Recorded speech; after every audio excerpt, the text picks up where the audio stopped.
Okay, I'm back. I just checked my potatoes. I had to fork them because my grill got away from me in the temperature range. My grill ended up being well over 1,000 degrees, and that's not a good thing when you're trying to cook something or you are not paying attention to your grill. And I thought that might happen just because of how much new charcoal I added to the grill. Right now my grill is holding at about 500 to 550 degrees. I forked my potatoes just to check how done they are, and they're actually further done than they should be.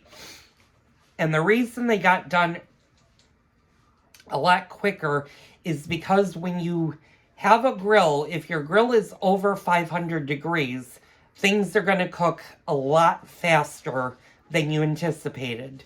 So for every 15 degrees above 450 your grill goes, you can cut minutes off of what you're making.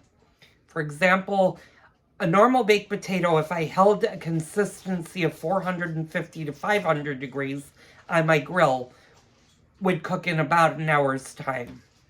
Because I was over 1,000 degrees, and because I wasn't watching the first half an hour, I don't know how long my grill had been that hot. So my potatoes have started to really cook. So I'm going to give them probably 10 more minutes, and then I'm going to go ahead and throw my steaks on, and my potatoes should be done. Actually, maybe a little less, because my one potato was a little bit more done than the other, but actually what I might do is let my timer go down to 6 minutes, add my steaks, and then my potatoes will be done at the same time. Always, I know I've said this, and you guys have seen videos, if a grill gets out of control temperature-wise, these things are a lifesaver. Welding gloves can handle, and were designed to handle welding, and they can handle extreme temperatures.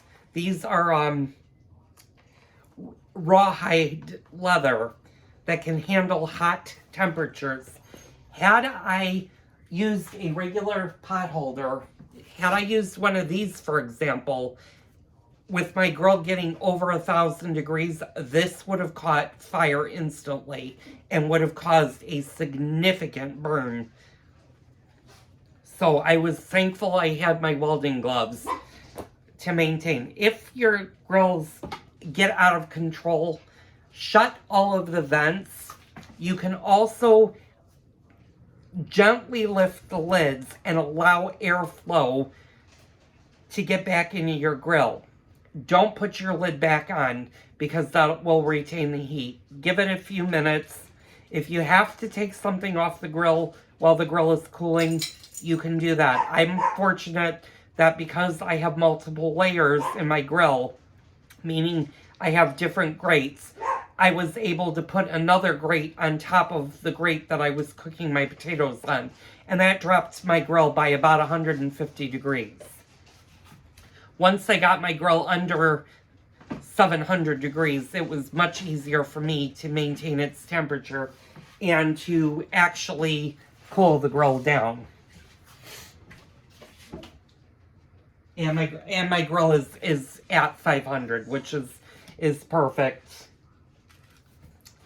Like I said, also having a large fork is great because if you are worried about something like, for example, I have only the baked potatoes on the grill right now. If you are not sure if they're getting done or if they're already done, you could always take a fork, go through the aluminum foil. Don't open the potato, but go directly into the foil and fork them. If your fork goes in easily and doesn't have resistance, your potato is getting done. You want the potatoes to be fork tender, and those potatoes were starting to show that they were almost cooked.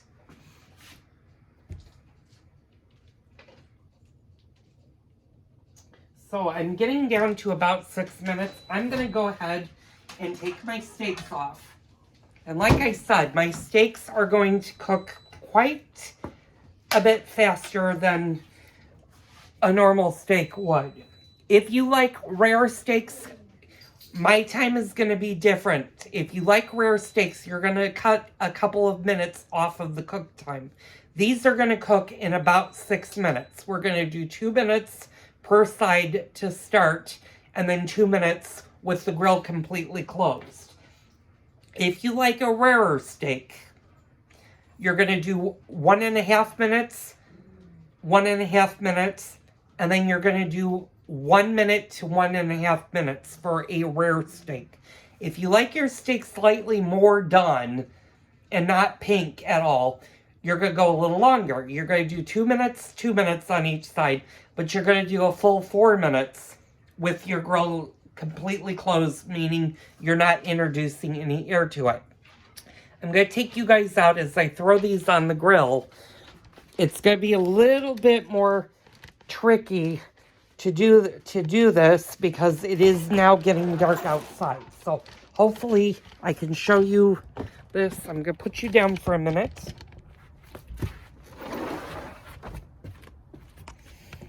Unfortunately, it's not windy, because had it been really windy, I would have been in trouble. I'm just barely over 500 degrees, so, and that's fine. That got my grill cooled down pretty good. So I'm going to throw these on. And my potatoes. I'm going to kind of show you what's going on. I don't know how well you're going to see this, but these are the 2 steaks and the potatoes are in the back.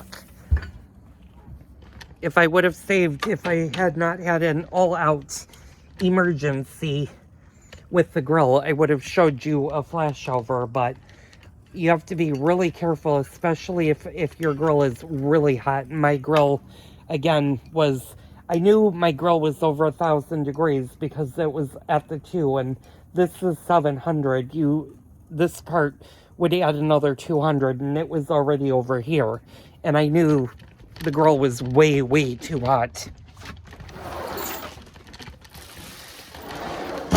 So what we're going to do is we're going to do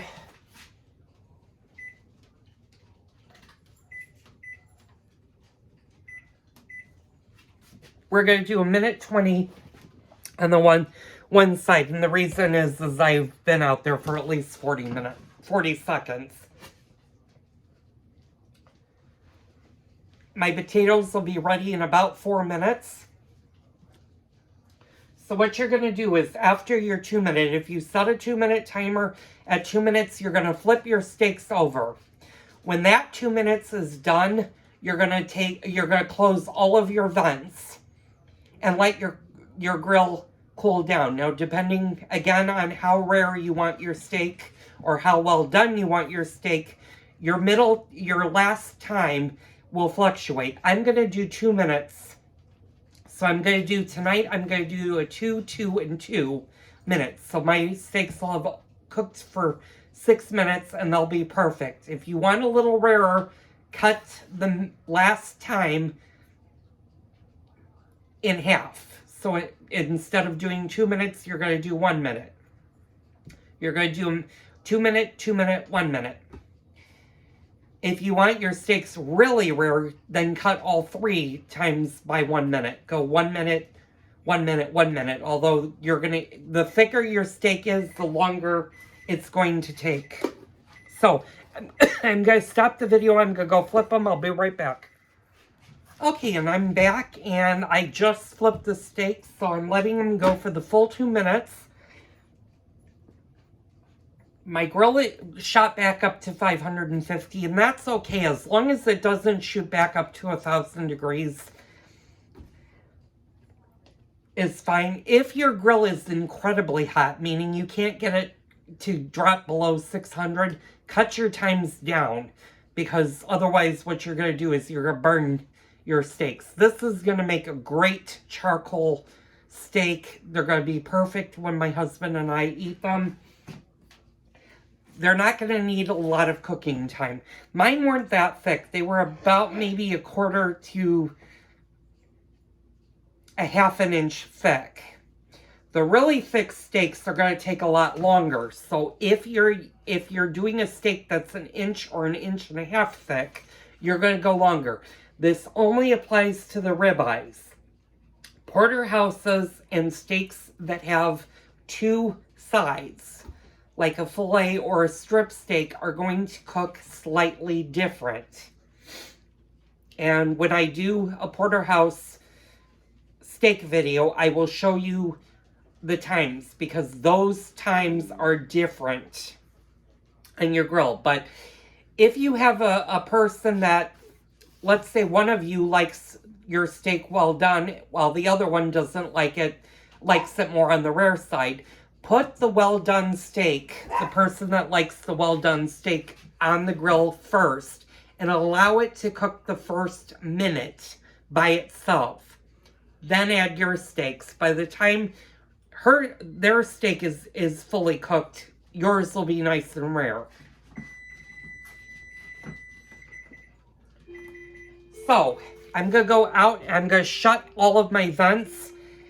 And I'm going to let my steaks on there for about 2 minutes. So I'll be right back. And just like that, I'm back.